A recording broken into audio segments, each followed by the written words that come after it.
তো বন্ধুরা, অবশেষে স্বস্তি মিলল পশ্চিমবঙ্গের কলকাতাবাসীদের। এই মুহূর্তে আপনারা দেখতে পাচ্ছেন যে আজকের দিনকে ৫টা থেকে ৬টার মধ্যে কলকাতার আশেপাশে একাধিক এলাকা জুড়ে হালকা থেকে মাঝারি বৃষ্টিপাত দেখা যায় এবং রাজ্যের আজকের দিনকে ক্ষেত্রে বাংলার আর কোন কোন জেলাতে বৃষ্টিপাতের সম্ভাবনা রয়েছে এবং এই সাথে সাথে বর্ষা নিয়ে এই মুহূর্তে কি লেটেস্ট আপডেট উঠে আসছে তাই নিয়ে আমরা আজকের এই ভিডিওতে সম্পূর্ণ ডিটেলস আপডেট দেবো। আগামীকালকের দিনকে ক্ষেত্রে কোন কোন এলাকাতে বৃষ্টিপাতের সম্ভাবনা রয়েছে, আবারও কি কলকাতাবাসীরা বৃষ্টিপাত পাবে, সেই ব্যাপারে আমরা আজকের এই ভিডিওতে সম্পূর্ণ ডিটেলস আপডেট দেবো। তো আপনারা যেটা দেখতে পাচ্ছেন এই মুহূর্তে আজকের দিনকে ক্ষেত্রে শুধু কলকাতা বলে না, কলকাতা ছাড়াও রাজ্যের একাধিক জেলার ক্ষেত্রে স্বস্তি মিলেছে। এই যে এখানে অস্বস্তিকর গরম চলছে, এই গরমের পেছনে কিন্তু তাপমাত্রা দায়ী নেই। এই মুহূর্তে কিন্তু সেই তাপমাত্রা 46 ডিগ্রি কিংবা 47 ডিগ্রির মতো তাপমাত্রা এই মুহূর্তে নেই। তাপমাত্রা অনেকটা কম রয়েছে, 35 ডিগ্রি থেকে 37 ডিগ্রির মধ্যেই নদিয়ার তাপমাত্রা, মুর্শিদাবাদের তাপমাত্রা, কলকাতার তাপমাত্রা রয়েছে। কিন্তু এই মুহূর্তে অস্বস্তিকর সিচুয়েশনটা তৈরি করেছে হিউমিডিটি কিংবা আর্দ্রতা। তো আর্দ্রতার ব্যাপারে আমি আপনাদেরকে ডিটেলসে বলবো যে এই মুহূর্তে কেন এই মুহূর্তে অস্বস্তিকর গরমটা রয়েছে। তো যেটা দেখতে পাচ্ছেন আজকের দিনের ক্ষেত্রে 4:30 নাগাদ এই গোপীনাথপুর, খড়গপুর, বালিচক, বেলদা, জয়সলওয়ার এই সমস্ত এলাকা থেকে বৃষ্টিপাত হয়। তার সাথে সাথে কলকাতার দিকেও কিন্তু বৃষ্টিপাত লক্ষ্য করা যায়। দেখতে পাচ্ছেন আপনারা এই কলকাতার এলাকাগুলোর ক্ষেত্রেই কিন্তু বৃষ্টিপাত লক্ষ্য করা যায়। তারপরে ওই বৃষ্টিপাতটা ধীরে ধীরে সুন্দরবন লাগোয়া এলাকার দিকে, বারুইপুর, গোসাবার দিকে চলে যায় এবং খড়গপুরের লাগোয়া এলাকাগুলোর ক্ষেত্রেও বৃষ্টিপাত হয়। এছাড়া কিন্তু বন্ধুরা আজকের দিনকে তেমন একটা বৃষ্টিপাত দেখা যায়নি। হ্যাঁ, অল্প স্বল্প এই এলাকাগুলোর ক্ষেত্রে বৃষ্টিপাত হয়েছে, কিন্তু খুব বেশি বড়সড় এলাকা জুড়ে বৃষ্টিপাত দেখা যায়নি আজকের দিনকে ক্ষেত্রে। তো মোটামুটি কিন্তু কলকাতাবাসীরা খানিকটা স্বস্তি মিলেছে আজকের দিনকে ক্ষেত্রে। তবে এই বৃষ্টিপাত আর কতক্ষণ পর্যন্ত কিংবা আর এই বৃষ্টিপাত কালকের দিনকে থাকবে নাকি থাকবে না সেটা জানার জন্য আমরা এই মুহূর্তে চলে আসলাম বজ্রবিদ্যুৎ সহ বৃষ্টিপাতের মোডে। তো এখানটায় আমরা সবার প্রথমে চলে আসবো কারেন্ট সিচুয়েশনে। তো বন্ধুরা, কারেন্ট সিচুয়েশনে কিন্তু আমরা বেশ ভালো বৃষ্টিপাত দেখতে পেয়েছি কলকাতার ক্ষেত্রে এবং ধীরে ধীরে আমরা এখান থেকে ধীরে ধীরে ট্র্যাকটাকে চালিয়ে দেবো। তো আপনারা যেটা দেখতে পাচ্ছেন যে বৃষ্টিপাত অলরেডি হয়ে গিয়েছে। তো বৃষ্টিপাত হয়ে যাওয়ার পর, এক দফায় বৃষ্টিপাত হয়ে যাওয়ার পর কিন্তু দ্বিতীয় দফায় আর বৃষ্টিপাত আজকের দিনকে ক্ষেত্রে আপাততভাবে হবে না। তবে আগামীকালকের দিনকে ক্ষেত্রে পরিস্থিতি কোন দিকে যেতে পারে, আগামীকাল কোন কোন এলাকার ক্ষেত্রে বৃষ্টিপাতের সম্ভাবনা রয়েছে সেটার উপরে আমাদের নজর থাকবে। তো এই মুহূর্তে কিন্তু সকালবেলার দিকে বেলা 12টার মধ্যে দক্ষিণবঙ্গের কোথাও বৃষ্টিপাতের সম্ভাবনা দেখা যাচ্ছে না। বাংলাদেশের ক্ষেত্রে খুলনা, বরিশাল বিভাগের ক্ষেত্রে থাকবে, বাংলাদেশের রাজশাহী বিভাগের ক্ষেত্রে কিছুটা থাকবে বৃষ্টিপাত এবং কিছুটা নদীয়া এলাকাগুলোর ক্ষেত্রে হালকা বৃষ্টিপাত থাকবে। তাছাড়া খুলনার ওপর দিয়ে ঢাকা হয়ে বৃষ্টিপাত কিন্তু চলে যাবে। তো আগামীকাল সেই অর্থে কিন্তু অত বেশি বৃষ্টিপাত দেখা যাচ্ছে না। হ্যাঁ, অল্প স্বল্প হালকা বৃষ্টিপাত এই নদীয়ার দিকগুলোর ক্ষেত্রে, চন্দ্রনগর, কলকাতা, আবারও কিন্তু কলকাতাবাসীরা হতে পারে কালকের দিনকে বৃষ্টিপাত পেলেও পেতে পারে, এমন একটা দেখতে পাচ্ছি, কিন্তু অত বেশি ভারী বৃষ্টিপাত নেই। এবারে আমরা যদি এটা তো আমরা দেখলাম হচ্ছে ইসিএম ডাব্লিউএফ মডেল। এবার যদি আমরা জিএফএস মডেলে আসি, তো জিএফএস মডেল আমরা যেহেতু এখান থেকে ট্র্যাকটাকে চালাচ্ছি, দেখুন জিএফএস মডেলের মতে আগামীকাল কিন্তু কোনো রকম বৃষ্টিপাতের সম্ভাবনা নেই। যেটা দেখতে পাচ্ছেন যে বাংলাদেশের ক্ষেত্রে দেখুন, বাংলাদেশের ব্যাপারটা পুরোটাই আলাদা, কারণ বাংলাদেশের দক্ষিণ পশ্চিম মৌসুমী বায়ু ঢুকে গিয়েছে। বাংলাদেশের একাধিক এলাকার ক্ষেত্রে খুলনা, বরিশাল, কুমিল্লা, ঢাকার ক্ষেত্রে বৃষ্টিপাত কিন্তু লাগাতার হতেই থাকবে।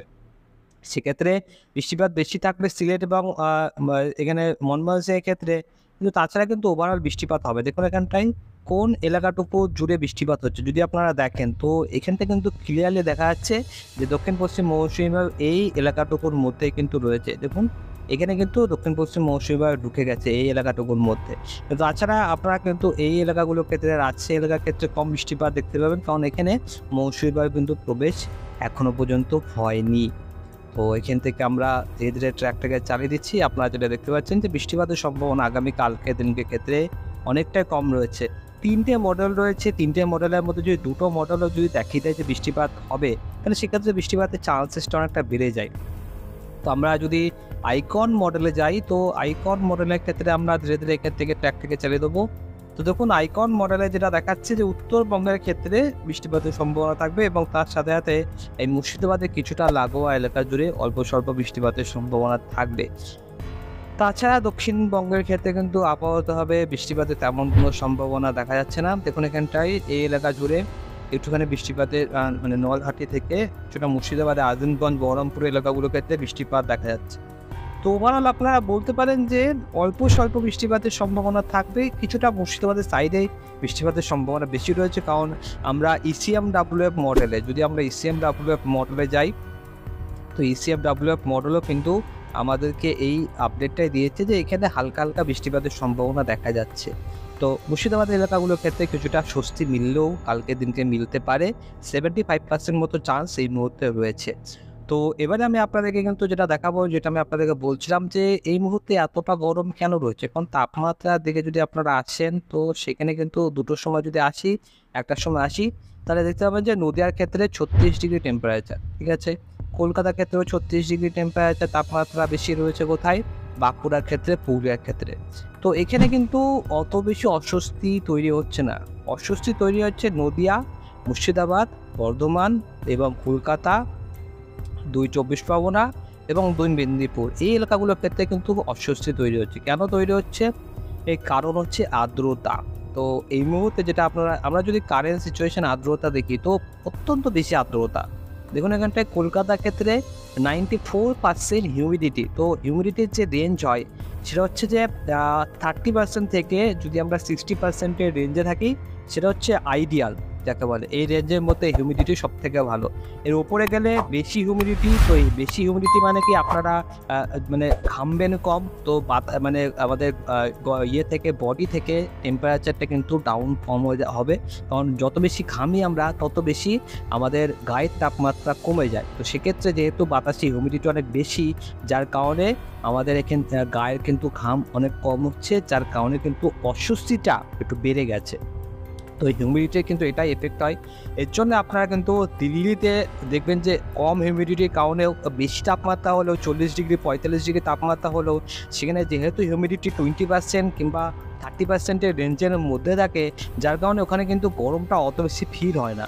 কিন্তু এখানে তাপমাত্রা প্রায় বলতে পারেন যে 35 ডিগ্রি 36 ডিগ্রি তাপমাত্রা উঠতে আরম্ভ করলো, এবং টেম্পারেচার হিউমিডিটি যদি সেখানে 90%-এর ওপরে থাকে, সেখানে কিন্তু বন্ধুরা অনেকটাই গরম বেড়ে যায়, এবং এই মুহূর্তে যে পশ্চিমবঙ্গবাসীরা ফিল করছে সেই তাপমাত্রা কিন্তু অনেকটাই বেশি।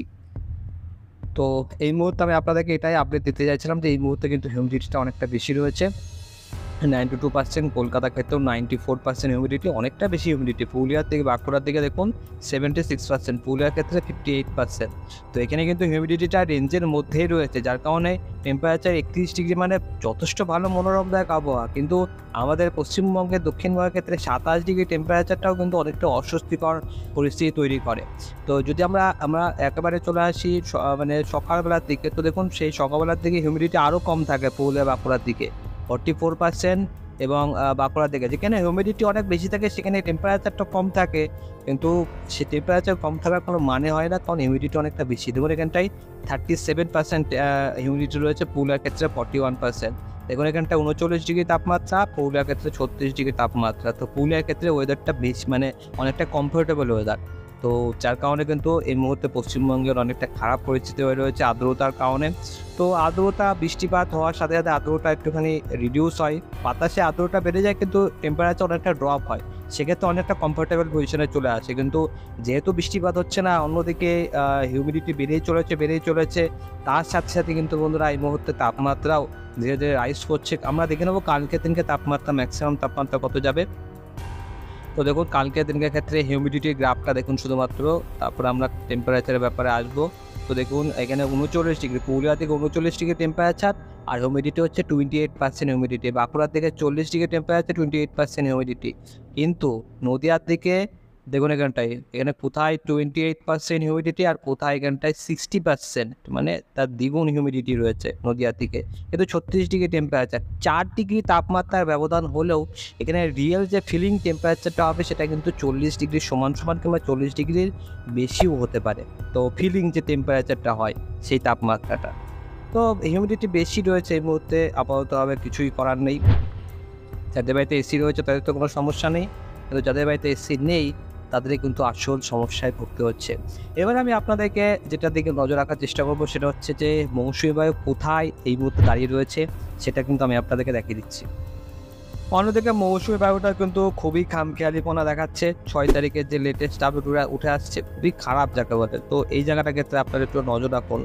দেখুন দক্ষিণ ভারতের ক্ষেত্রে মানে ঢুকে যাচ্ছে, কিন্তু পশ্চিমবঙ্গের ক্ষেত্রে কিন্তু ঢুকছে না। দেখুন দক্ষিণ ভারতের ক্ষেত্রে দক্ষিণ পশ্চিম মৌসুমী বায়ু কিন্তু অগ্রগতি নিচ্ছে। এখানে দেখুন এই যে লাইনগুলো রয়েছে সেই লাইনটা কিন্তু এগিয়ে যাচ্ছে এখানটায়। এখান থেকে ধীরে ধীরে কিন্তু এগোচ্ছে, এরকমভাবে কিন্তু এগোতে আরম্ভ করে দিয়েছে।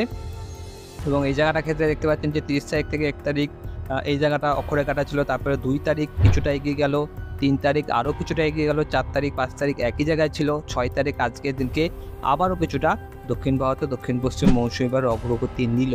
দেখুন এখানটায় রাজ্যগুলো যত বেশি মানে মৌসুমী বায়ু এগোতে থাকবে দক্ষিণ ভারতে, তত বেশি গ্রে কালার কিংবা ধূসর কালার হয়ে যাবে। তো যেটা আপনারা দেখতে পাচ্ছেন, যদি আমরা এখানে আসি তো দেখুন 31শে মে থেকে 6ই জুন আপনারা বলতে পারেন যে 7 দিন ধরে দক্ষিণ বঙ্গের ক্ষেত্রে কিন্তু বর্ষা থমকে রয়েছে একেবারে। এবং আলিপুর আবহাওয়া দপ্তর তো বলেই দিয়েছে যে 13 তারিখের আগে মানে আরও 7টা দিন পরে, আরও 7 দিন পরে মানে 14 দিন ধরে একই জায়গায় অক্ষরেখা পড়ে রয়েছে। মানে মৌসুমী বায়ু আর এগোতে পারছে না বলতে পারেন। 31 তারিখ থেকে 14 তারিখ মানে একেবারে বলতে পারেন যে 14 থেকে 15 দিন 2 সপ্তাহ ধরে একই জায়গায় মৌসুমী বায়ুটা পড়ে থাকবে। তারপরে কিছুটা যদি এগোতে পারে, অ্যাকচুয়াল যে দক্ষিণবঙ্গের ক্ষেত্রে মৌসুমী বায়ু ঢোকার টাইম সেটা হচ্ছে 10 তারিখ। 10 তারিখে কিন্তু ঢুকে যাওয়ার কথা, কিন্তু এই মুহূর্তে মনে করা হচ্ছে যে আরও 3 দিন পিছিয়ে যাবে। অন্যদিকে মৌসুমী বায়ু কিন্তু অনেকটা তাড়াতাড়ি চলে এসছে। এবারে গত বছরের তুলনায় এবছরে মৌসুমী বায়ু অনেকটাই তাড়াতাড়ি চলে আসছে, কিন্তু চলে আসছে কী লাভ হলো? দক্ষিণবঙ্গের ক্ষেত্রে কোনো লাভই হয়নি, বরং আর এই মুহূর্তে লোকসানই হচ্ছে, কারণ আর্দ্রতা বেড়ে গেছে। তো এখানটায় মানে পূর্ব ভারতের ক্ষেত্রে অনেকটা কভার হয়ে গেছে, কিন্তু উত্তরবঙ্গে বর্ষা প্রবেশ করার পর দক্ষিণবঙ্গে বর্ষা প্রবেশ করতে এখনও ঢের দেরি রয়েছে। তো আমরা আজকের এই ভিডিওতে এইটুকুই লেটেস্ট আপডেট দিতে পারছি। পরবর্তী ভিডিওতে আমরা আরও বেশি অ্যাকুরেটলি লেটেস্ট আপডেট দেবো। তো অবশ্যই আপনারা সাবস্ক্রাইব করে রাখবেন।